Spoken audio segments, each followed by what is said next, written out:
যখন সমন্বয়ক বলছেন যে যদি আমরা মেট্রো রেলে আগুন না দিতাম, যদি আমরা পুলিশকে হত্যা না করতাম, যখন বিএনপি সিরাজগঞ্জের নেতা বাচ্চু বলেন আমরা এনায়েতপুর থানায় আগুন দিয়ে 13 জন পুলিশকে হত্যা না করলে এই আন্দোলন হতো না, তাহলে খুনি কি শেখ হাসিনা নাকি সমন্বয়করা? আচ্ছা যাক, আমরা এটা ভবিষ্যৎ এটা বলে খুব দেবে। ক্লিয়ার। ছেলে সমন্বয় কারা, আপনারা বিচার করুন।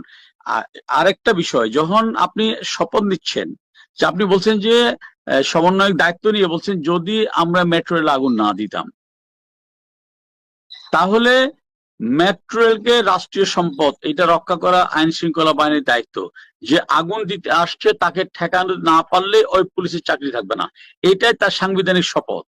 সেখানে যদি সে ঠেকাতে গিয়ে যদি কেউ আহত হয় বা কোনো ধরনের অনাকাঙ্ক্ষিত ঘটনা ঘটে, এই দায় কিন্তু পুলিশের না, এই দায় যারা এসছে তাদের।